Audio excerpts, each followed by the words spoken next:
Hello everyone, Catweazle here, welcome to the channel and welcome back to our second playthrough of Perdition's Mouth and Abyssal Rift, where we're playing Scenario 2, Anvil and Hammer, and we're just about to get started with episode 6. So without further ado, let's get straight into the hero phase.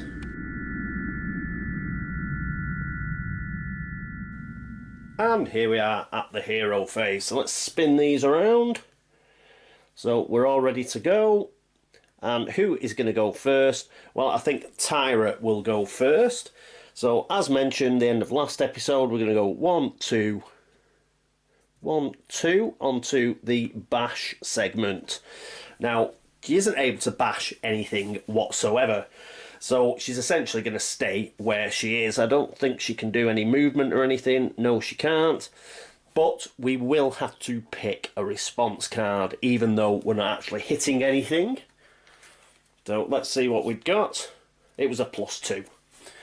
But we can immediately discard that. She's not going to move anywhere. We are just setting her up for next turn. This is why we're going to have a lot of trouble with her to get her off the map. Now, if she could be aided and things, we'd win this at a canter. It's Tyra that's going to cause us problems and could lose us the game. Because what have we got here? We've got 1, 2, 3, 4, 5, 6, 7, 8, 9, 10, 11 spaces. And as you've just seen there, she cannot move every turn. We're going to have to sort of set her up every turn. So it's going to be a bit of a nightmare. It may take us 4 or 5 episodes to get her off the map. So we shall have to see how we go on. We're just sort of carrying her off the map. So yes, it's a bit bad that we cannot get rid of fatigue. Unfortunately, when you rest, you don't get rid of fatigue, which seems a little odd to me. But you can't. So it's only in between scenarios that you can get rid of fatigue. Anyway, that is her go, and she has finished. Next up, we will have, I think we'll have Olazabal. And here we are with Olazabal. She's just going to move 1 onto the sprint. So she's moved onto the sprint segment there. So she's got 3 movement points left. Let's get ourselves a response card to add to it. We've got a +3, that's good. So that means she has got 6. She's got 6 movement. That is excellent. But yes, 6 movement. So that's 1, 4, because it's a 3-pointed difficulty terrain. 5, 6. We just couldn't quite make it to this guy. I am moving her forward. It does take her away from Tyra, but what she's going to have to do is sort of come around the corner here to meet up with her. So, you know, rather than spend more movement points trying to cross difficult terrain here, she's sort of going to go around. Now, she is in range with this acolyte now, but I've got another plan for the acolyte. Hopefully we'll get it next turn, but that was excellent. That was really good. We got the +3. I'd rather we got the +3 than the enemy watchstone got it. So that's excellent. Right, so that is it for Olazabal. So we'll spin that back round. And next up is obviously Elisa. And here we are with Elisa. So Elisa is going to go 1, 2, 3, 4. So she's only got 1 action point left. She's going to use her special ability, which is Blink. And she's going to go 1, 2. So that saved her going all the way around here. That has also brought something else into play, which you will see next turn. Okay, so she's not going to do any additional movement or anything. She's just going to stay there. And that is it for her turn. It's also the end of the hero phase, so let's get straight into the enemy phase.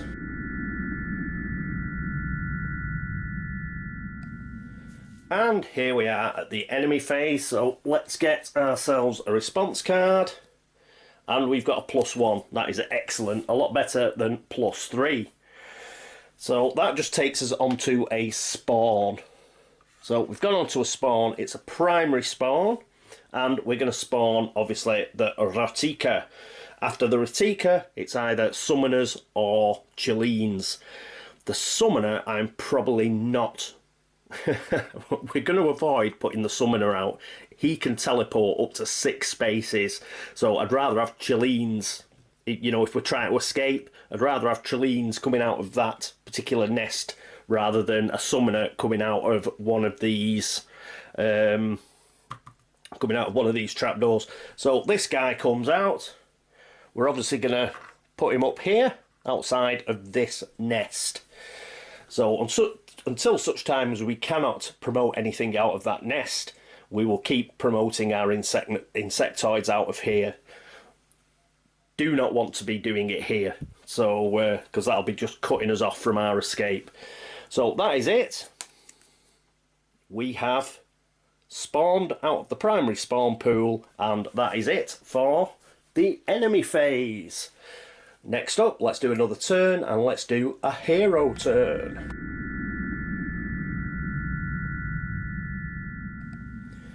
And here we are at the hero turn, and what we're going to do is, I've noticed, I was doing my pre-turn planning and noticed something pretty funky. Let's spin these around, and our first player is going to be Elisa. And what she's going to do is she's going to spend 1 action point to go on the attack. Because I noticed that 1, 2, 3, 4, 5, this guy is in range.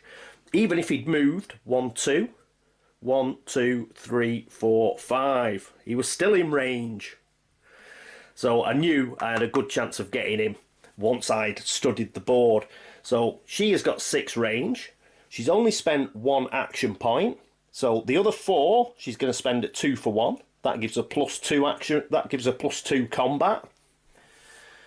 And she's obviously using elvish dagger. But just before we do that, I nearly forgot. She obviously gets a card as well. And she gets Smiting Fist. All symbol card. So 1 action point plus a response card. That's a good card, that. Magic is art. Art can be magic. Cool. So that goes into a hand. But we don't need to use that. All we need to use is elvish dagger. So this is 3. She's got +2 attack points. So that is 5. 5 plus 1. It's all over, baby. But we'll do the pull anyway. So she's attacking this guy. He gets a +2. It isn't good enough. 1 wound. Thought he was going to escape. And he got Elisa's elvish dagger in his back. And he has gone. Brilliant stuff. She's caused a wound, so she gets this back. And that is fabulous. Woohoo! So hopefully we will keep the threat down. Right, after that, who is going to go next? Well, first of all, we'll spin that round.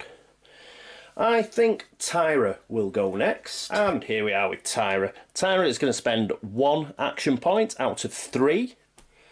Oh, I'll tell you one thing I didn't do. I've just remembered now. Obviously, she's no longer enraged, because she did nothing last turn. So she gets another of these. She's up to 4. But she still gets 3 action points. Right, back to this turn. So she's going to move. She spent 1 of those action points. She's got 2 left. And she gets a card. And she gets chest wound. Now, this goes into a hand. So fortunately, it isn't one of those horrible cards whereby we've got infested. Flesh wound, but it requires you to keep a hand over the wound to keep your guts in. Nice. So chest wound, -1. So when we play a combat, yeah, then hopefully we'll be able to play this card and get rid of it. Well, not get rid of it, put it in our discard. So that is in our hand. Unfortunately, it's taking up space in our hand and we have to get rid of it. Right, so we've got that card. Now, what else do we need to do? Move is what we need to do. So we've got 2 action points left. We are going to spend another card. We're going to spend Bloodlust. So it is a combat card. Remember, we can't spend the wound card, that's a no-no. We can spend this combat card as 1 action point. So that is going to bring us up to 3 action points. The 2 we didn't use on the Stone of Destiny, plus 1 for this. And that is going to allow her to move onto there. As you can see, a massive palaver to get her over this difficult terrain. We are going to have bundles of laughs trying to get her all the way up here. That is the only thing that can really prevent us winning this scenario, is how quickly we can get her off here. Right, so that is the end of her go, so we'll spin that round, and that means we've only got 1 hero left, and that is Olazabal. And here we are with Olazabal. Now what we're going to do with Olazabal is, if we have a look at the Stone of Destiny, I'd quite like to have charge, you know, in reserve. So, I mean, I could move straight onto charge now and move, but the fact is we're trying to keep bunched up. So I don't think she'll move at all. What she'll actually do is go on to defend. So that costs 1 action point. She's got 3 left. Now, of the 3 she's got left, she's going to spend 2 of them to get herself one of these. So she's got an extra defense. And she's going to let the last action point slide. Now, she does get another card, which I've got to pull. So she's got spring boots. Oh, could have used this. But there you go. She's got movement and obviously defense on there. My own design. Rather nifty, don't you think? So that'll be useful. She's now got 4 cards. But as I say, she spent 2 action points to get that. She's going to leave the last action point, and she will be able to draw a response card should she get attacked. I'm not expecting her to get attacked. It's just setting her up for next turn when she will be able to charge, hopefully. So if anything nasty comes out, we should be able to defend ourselves and we should be able to charge. But the main reason is she's just holding back a bit, so the rest can catch up and we can sort of get in a bunch. Right, so that is it. Let's spin that around. And yes, because if anybody's going to get attacked, to be honest, it's going to be Tyra. But we should still be in good shape, because this guy is just getting in everybody's way, and that is just fantastic. Even if he moves another one, he's still getting in everybody's way because they cannot move diagonally. Fantastic. He is doing a fantastic job. Right, that is the end of the hero phase. Let's get into the enemy phase.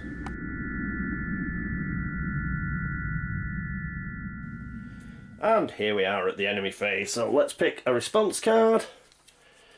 And we get a +1, which is a move. So let's flick that up. Follow it with the red bead. As I've just said, he's going to move 1. This Ratika can only move 1 because it can't barge past. But this one will get its full 5 movement. 1, 2, 3, 4, 5. So that moves there. So, very good. And we're lucky, because it's just this sort of traffic jam of Insectoids here that is saving us a lot of bother with Tyra. But the next time they move, well, it's not going to be as rosy. This guy's going to get out of the way, and this lot are just going to come flying past him. Now, fortunately, they are Ratikas, so we should be able to deal with them. But as I say, it's going to be 4 or 5 it'll probably be about 4 episodes of 2 turns each before she can get out. So we are going to be fighting a bit of a rearguard action, I think. So, yeah, we're quite lucky that it's a secondary spawn coming up next, because we can pile another acolyte out. So that should be okay. But the next time that a primary spawn comes out, well, we're going to have fun. Plus, next movement, we will get these guys catching us up. So, yes, we're going to have to do a little bit of fighting as we try and get off the level. But, again, that was another good episode. We've managed to sort stuff out, played to our strengths. We've managed to kill that acolyte, which was brilliant. I thought he was going to get away. But thanks to Elisa and her fantastic range and her fantastic elvish dagger we managed to do for him, so that's brilliant. So let's see if we can get off here, but I think what we're going to see for the next few episodes is Tyra just crawling along here. The fact you can't aid her is really bad. I still think we're going to win, but it's going to be tricky, man. It is going to be tricky. So we'll have to see how we go on. Okay, so that is it for episode 6 of Perdition's Mouth, Abyssal Rift. Thank you so much for watching. Thanks for all the subscriptions, thanks for all the likes, thanks for all the views. It is much appreciated, thank you very much. And thank you, of course, to everybody who's been across to Board Game Links to upvote the site, and everybody on BGG who has commented on the threads and liked the videos. Thank you very much. As ever, if I've made a mistake, please let me know. This episode and the last episode have pretty much done back to back. So if I made an error in the last episode, I will have carried it over into this one. So I do apologise for that. But hopefully it is nothing major. And if we have made one, hopefully we will be able to sort something out.